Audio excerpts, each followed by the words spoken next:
Hello, my friends. I'm Rick, and this is your seat at the table. Putting aside the basics, that we're all human, mostly.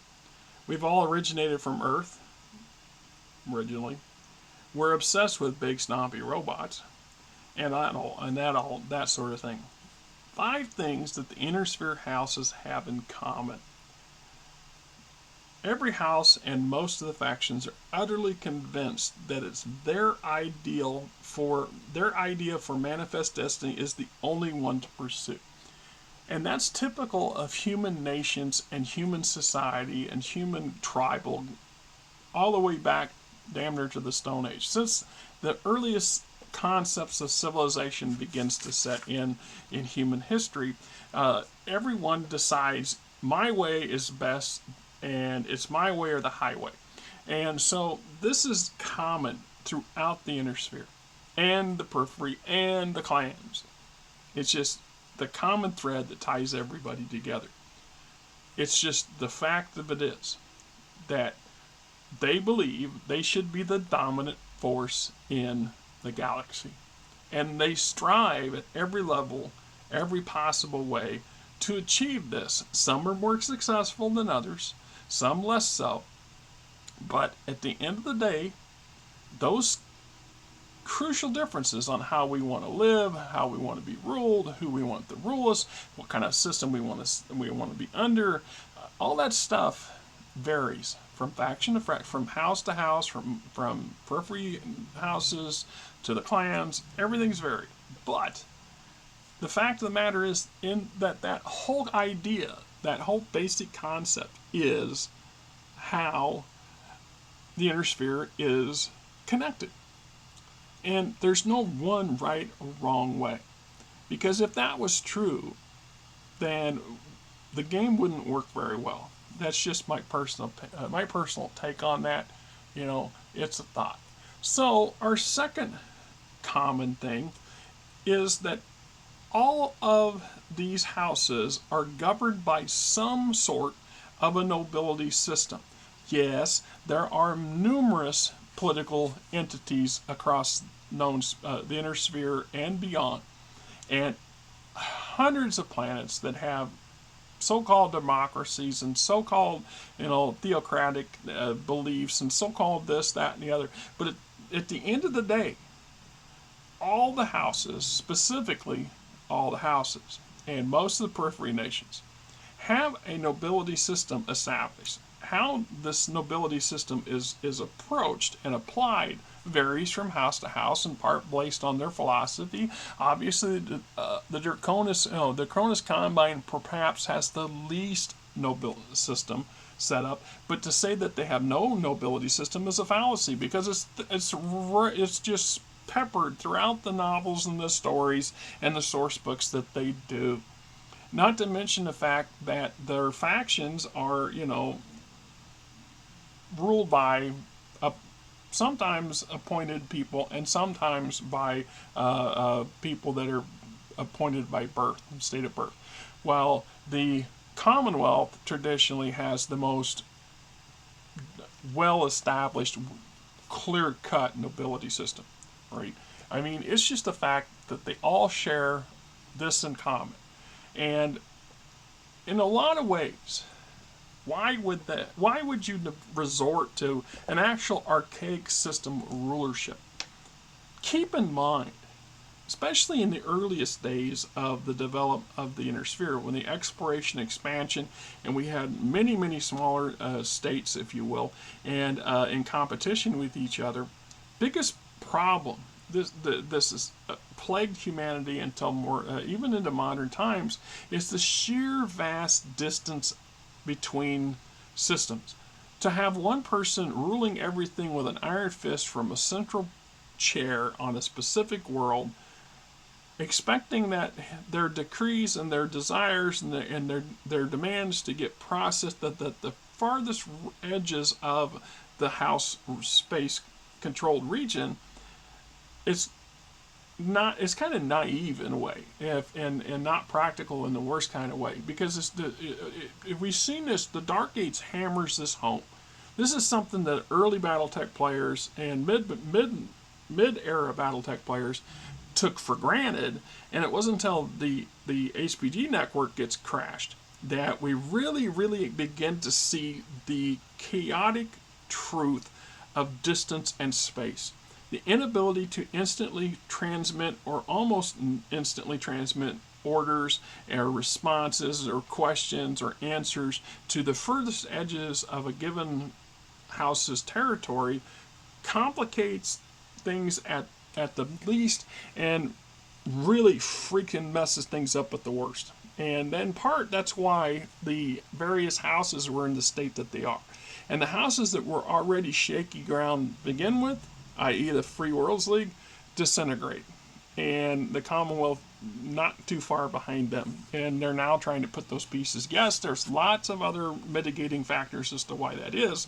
But the fact is, they are governed by this common form of a nobility system that works. So by not having you have a central government leadership, but they rely on their local government to control and maintain the day-to-day things and to be able to respond in a timely manner for things like natural disasters or conflict. Obviously, this is in part why all the houses have the systems that they do, and as good and as bad as they are. That's just kind of how the functions are. It is, once again, the real facts of the reality of stuff. So, my third point of things the inner sphere houses have in common is just how dependent each house actually are for their own continued existence on their fellow houses. This goes across the board. I mean, in part, this is why the piranha principle is so effective. This is why these houses are so evenly matched in some ways. So when we look at these things, is they have shared economic ties. Perhaps not every house is tied to every other house exclusively or as deeply as they could be.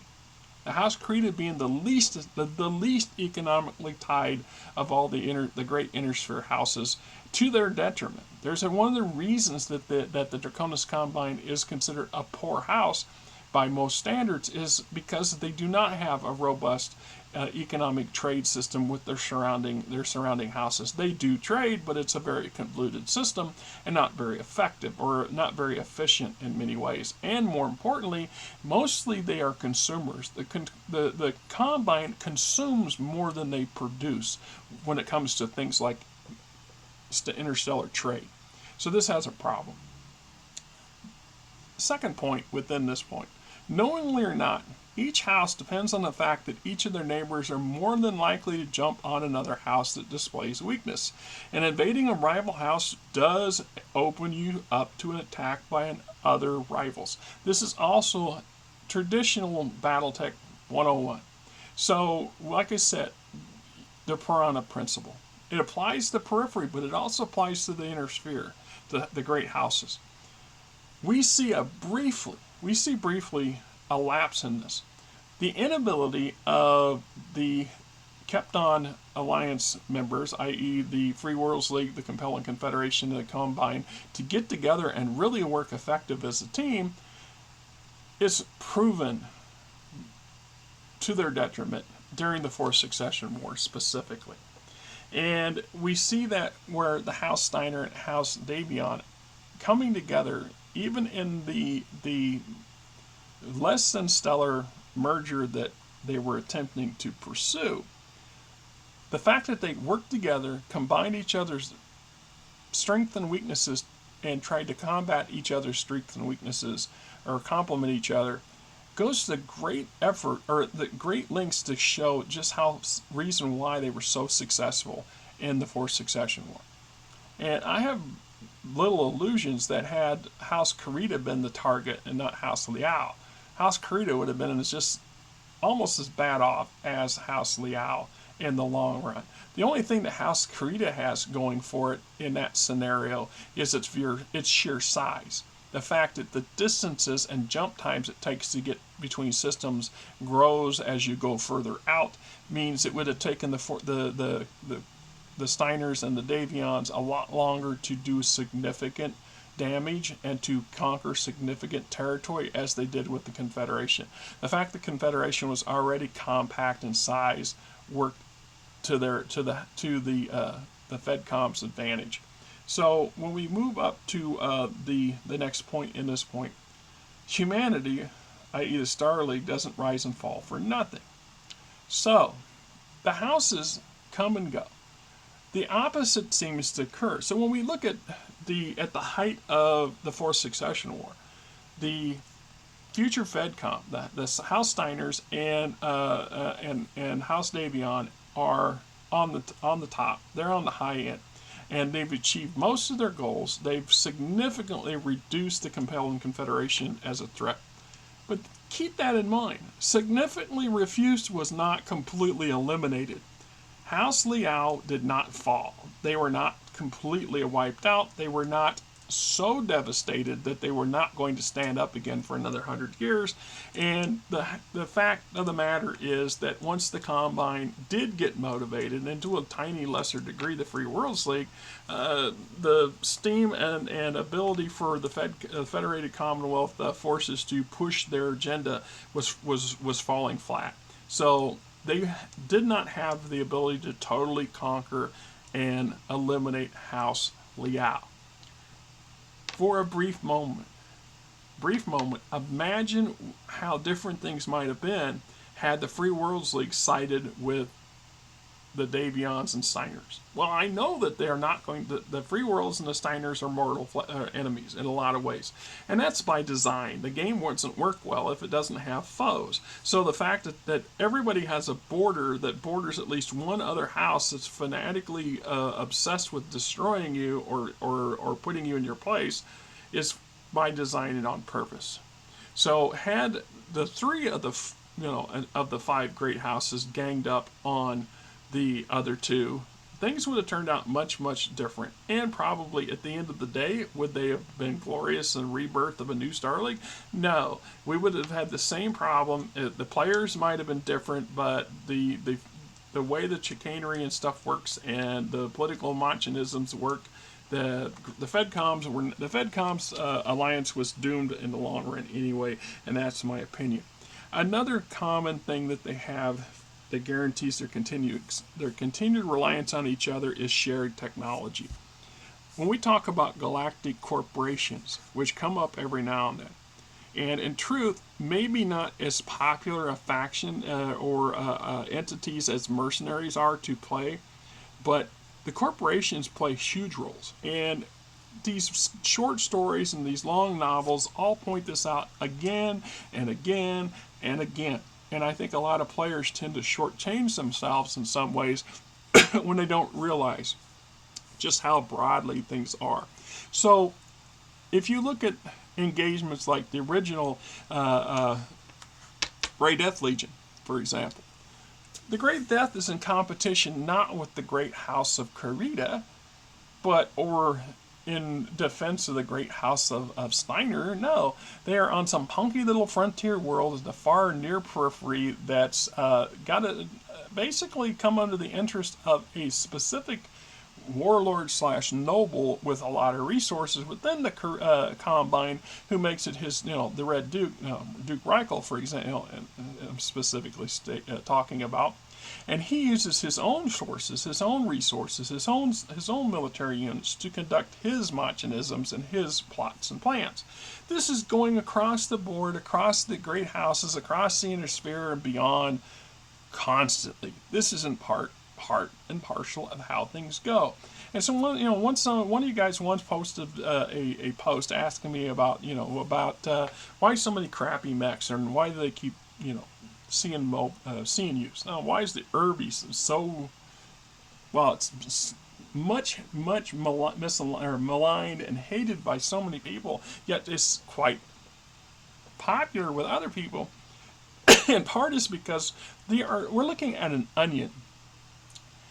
Politics and war in the inner sphere is an onion. It's layers on top of layers of eye-tearing sharpness.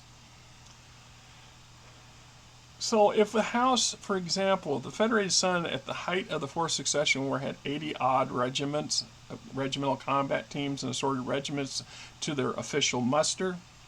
How many mercenary or how many minor house lords, how many local houses, how many corporations fielded military units of their own that were not considered part of the great house's arsenal?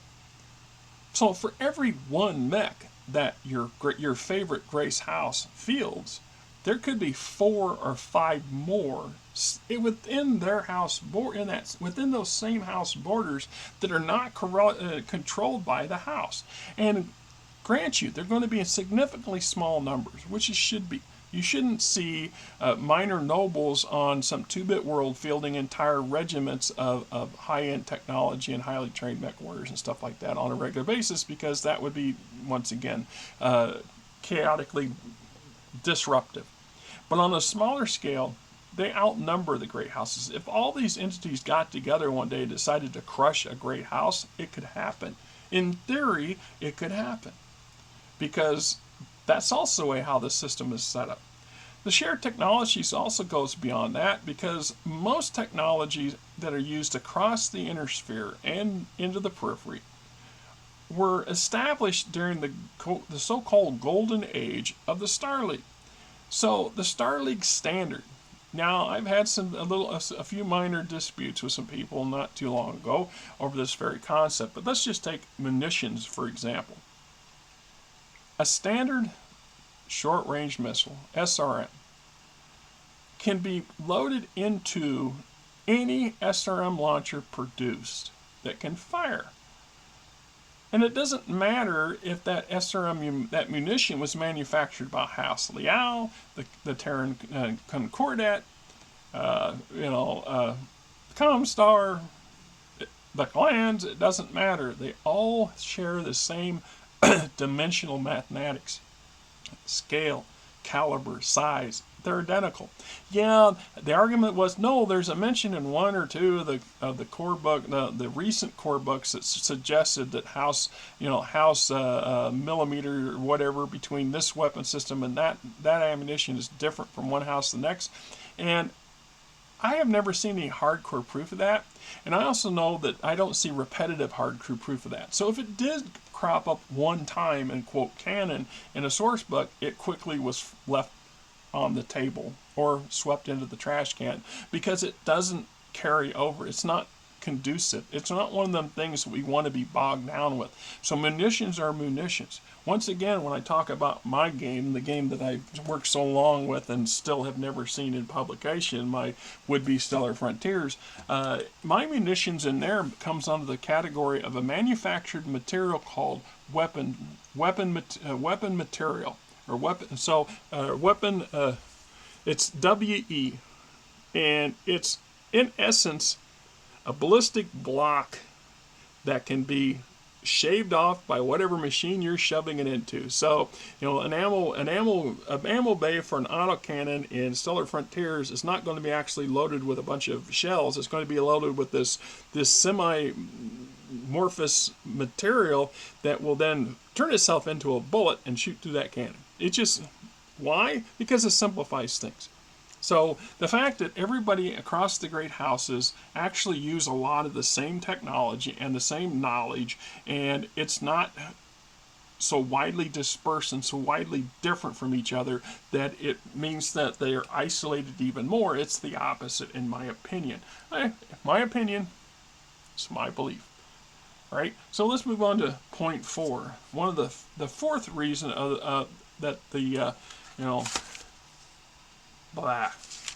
fourth reason, or that the great houses have, the fourth thing the great houses have in common, right, has the great houses have one or more minor houses, regions, or factions within them that frequently rebel or plot against them.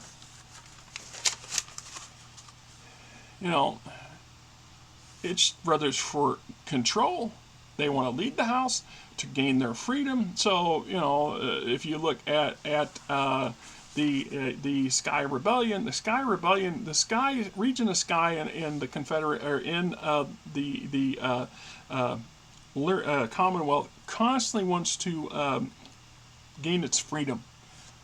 And in addition to that, the head rulership of that region tends to be related to the Steiners, and they truly believe that they should be in charge of the house and not the other way around. And they agitate for that. So when they're not trying to agitate for total autonomy and total or complete freedom altogether, which would cripple the Laren Commonwealth in a way, because you would basically cut off a huge chunk of its industrial capability, but also would isolate other sections from each other, which is not going to work, not going to go well for a great house. So every great house, and if we go to the once again to the combine system of government, it has its nobility system. It's heavily established as it does, but its regions are generally broken up into combat districts or theaters. So in the warlords of the Darien district or the Catalan district or the Piche district, for example, however you want to look at the thing I'm butchering here, they are the de facto minor houses of the combine. So the combine itself is ruled by House Carita, but it rules over a slew of appointed minor house lords. So the coordinator decides who's going to be the head of that particular quote minor faction or minor house within the combine. It's not a hereditary title by any means, but it's no less of a noble system and no less of a problem for the coordinator, because as we know that it's a matter of power and control and avarice, and they just never stop. And they also have things like the factions such as the Black Dragon Society, who once again believes in a certain manifest destiny or a certain dogma that the house is supposed to be following, and it doesn't, then they rise up and they try to supplement this. We see this in all the houses in one level or another. Now each house has its own unique issues with this sort of problem, but it's a common enough factor that they all share this. And once again, we see a little bit of this later in the more frequent era. So when the Duchy of Andry truly breaks away from the Free Worlds League, which they've been agitating for in some form or another for hundreds of damn ever since the Free Worlds League formed, which is ironic because I guess once the Humphreys family realized they weren't going to be the captain general and they weren't going to be the head dog, they've been agitating to be their own people their own dog ever since. And they then later meet up and in part pair up with the Magistracy of Canopus, and this is through marriage. So, but yet they work together and they don't work together, and then they get tied up with House Leal, and it becomes a hot mess. So you see this over and over and over again through all the houses. This is a major common thing. It is. So for my last of the 5 common things that the inner sphere houses have together is this real inability to overcome the other great houses. And I've already mentioned this repeatedly throughout this video, so I get it. So yes, the Steiner and Davions came close during the Fourth Succession War, but look how that turned out in the long run. At the end of the day, they are just not compatible. The house leadership, the rule, the way the families that run things, their ideals, their ideas of manifest destiny are so different. Even if even if they are compatible on some level with one of the other great houses, in the long run, it doesn't work out, because what happens? The Steiners marry in the Steiners and Davions get married and try to combine their 2 houses, and at great cost to various factions within. And the truth is, if you look at it, the Federated Sons was coming out on top of this deal all across the board, and there'll be a lot of maybe just some dissent or some argument as to that not being true, but I don't see it. If you look at even if you put Katrina and her machinisms aside, at the end of the day, it was doomed that there was going to be a civil war of some sort, a falling out between the 2 great powers, that one house would cease to exist and 2 more houses would be reborn or return to their original track. And so the Davions, Enhanced Davions specifically, was dominating the alliance. So when you look at this merger, it was Enhanced Davion calling the shots. at the end of the day. He really was. And he was agitating for a lot of aggressive moves that was not what Katrina Steiner ever really envisioned. She truly wanted peace because war is bad business for the economy on a large scale. So on a small scale, war is great for the economy, especially the war economy in most houses, which depend on conflict to generate their income and revenue.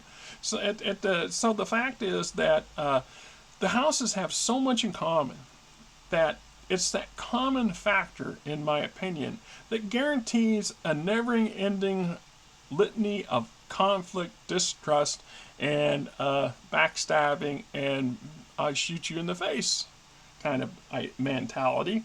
And once again, we do want that. So when we briefly see at the latter half of the Klan invasion, is all the houses to one level or another, cooperating with each other enough to defeat a major foe. And it took the efforts of all five of the great houses and a number of, and factions like Comstar to crush the Spoke Jaguars, to send a message to the clans that y'all ain't all the be all, the end all, and we gonna kick your butt, and they did. They could have done so much more. They could have rolled up all the clans in the Inner Sphere at massive destruction. Now, from a game perspective, from the logistics concept behind the scenes, that would not work well, because that's not what we really want. You and me and Dupree, the players that play this wonderful game, would not want that. We do not want that. So when you hear things like, and this once again is my personal opinion, we start hearing about this, we've heard the rumors of the lost command of the Ill Clan era. The Ill Clan somehow is going to dominate the Inner Sphere until it falls apart again, which is typical how this plays out. Nobody truly really wants that level. We don't want that level of collusion. It's just detrimental to the concept of the idea of the game itself. Anyway, that's my thoughts on the 5 things that the great houses have in common. If you got anything I missed, or you have some dispute or debate, by all means, please hit the like button, hit the thumbs down button. I don't care, just hit a damn button. Subscribe if you're not a subscriber, because that's the shield I tend to not push on this channel. You either want to join or you don't. You either want to listen to my crap or you don't. You either want to take my butchered videos for what they're worth or you don't. It's all good. I appreciate all y'all that do and all y'all that have subscribed, because, I'm not in it for there's no money being made here. If anything, I'm paying money, just like you are, to put this stuff out on the internet. My internet costs me $124 a damn month. It's horrible. And, but this is what I do, since I don't have a group to sit down with. I don't have the time to play. And I'm hoping to change that down the road on a personal note. Yes, I'm off on a rant. We're going down a different kind of rabbit hole, right? So let's just talk about the little different for a minute. I don't know. I work for a small mom and pop, and the boss's wife asked me yesterday if I would consider if she can get a different driver for the truck to go do the grease jobs, if I would come into the office full time and take over things like scheduling for all the jobs, including the hoods and stuff, because Emmett, my boss, I love him to death.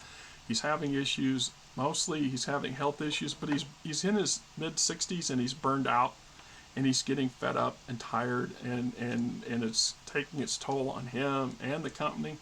And so if I can come into the office and, I don't know, alleviate some of that, that would be great for them and for me, because they need this business to stay running, because they just do. They did, they make $1 million a year. I know that for a fact. My end of the business alone is $250,000 a year for them. It's almost $250,000 last year. The grease truck did, and we run 3 hood crews, so they're pushing the $1 million plus. But the costs of running the business, labor, wages, parts, equipment, all this stuff eats up lion's share of that. Yeah, they're living a halfway decent life, but they didn't do a great job of preparing 20, 30 years ago for this day. So they're not prepared for any kind of serious retirement. When you own $1 million a year business and you're talking about depending on Social Security and Medicare for your retirement, hello? Just saying. At the same venue, I'm going to be 57 this year, and I could be making more money. I say it all the time. I could be making $4 or $5, $6 an hour more driving some for somebody else, and I'd have benefits. I don't get benefits for these people. They don't have them.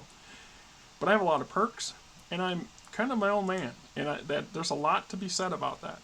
I mean, I decide if I'm going to do this or not do that, and that is a privilege that I try real hard not to stomp on. I take it serious.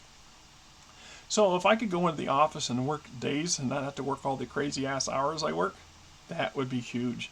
And I have to be truthful too. Like I said, I'll be 57 in a few months. It's not that far down the road, and I'll be 60. And there are some of these jobs that are becoming harder and harder physically for me to do.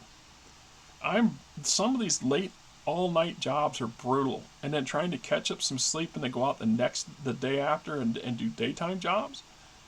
It just takes its toll. And physically speaking, I have a couple of jobs that really need an assistant to do because they're really that difficult. You need help.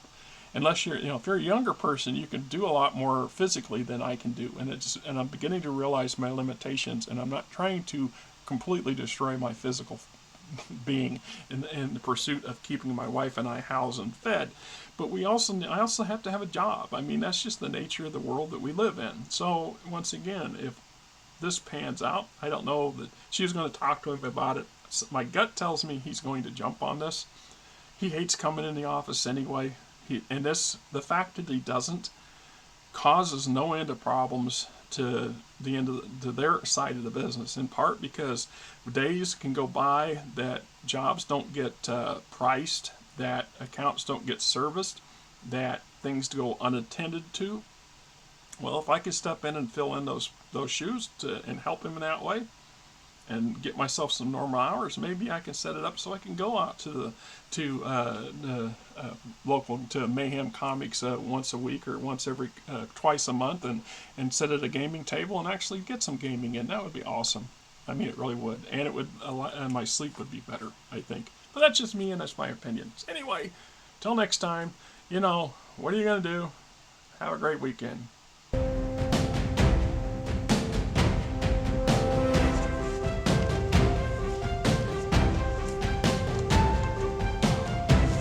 Because you want the cat girls to exist.